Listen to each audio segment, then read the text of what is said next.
নমস্কাৰ মোৰ বন্ধু মোৰ বান্ধৱীসকল আজি মোৰ ঘৰত এজন মানুহ আহিলে তেওঁৰ নাম মই নাজানো তেওঁ কিন্তু খালী ভৰিতে আহিছিল তেওঁ আহি মোক ক'লে যে ঠাণ্ডা লাগিছে বহুত জোতা এযোৰ লাগে আৰু কম্বল এটা লাগে তো এনেকুৱাতো বহুত গৰীব দুখীয়া মানুহ আমাৰ ঘৰৰ পৰা দিয়া হৈয়ে থাকে তো মই লগালগ মোৰ মেনেজাৰ পঠিয়ালোঁ আৰু ক'লোঁ তেওঁক এটা জোতা আৰু এটা কম্বল আনি দিবৰ কাৰণে আৰু এই জোতা আৰু কম্বলটো মোৰ মাৰ হাতেৰে মই তেওঁক আগবঢ়াই দিম তো যিকোনো ক্ষেত্ৰতে মই কিবা আগবঢ়ালে তেওঁ মোৰ দেউতা নাই মোৰ দেউতাৰ নামতে মই দিওঁ আব্দুল ৰহিম বিয়াৰ নামতে মই দিওঁ আৰু কিবা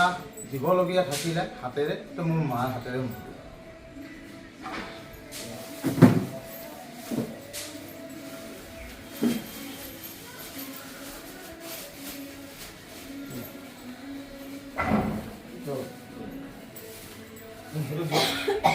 आप लिख दीजिए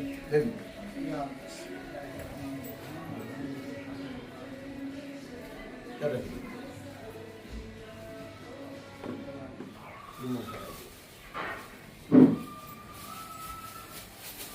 आप लीजिए ठीक है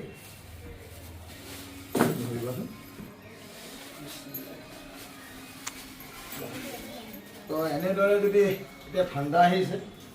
আৰু আমাৰ বহুত সচেতন ৰাইজ মৰাণবাসী বহুত বিশিষ্ট ব্যক্তিসকলো আছে আৰু বহুত ভাল ভাল মানুহ আছে তেওঁলোকে যদি এনেকৈ গৰীব দুখীয়া মানুহক সহায় কৰে তো নিশ্চয় এই ঠাণ্ডা ছিজনত বহুত গৰীব দুখীয়া মানুহে ঠাণ্ডাৰ পৰা পৰিত্ৰাণ পাব এয়ে মই আশা ৰাখিলোঁ আমাৰ মৰাণবাসী ধন্যবাদ।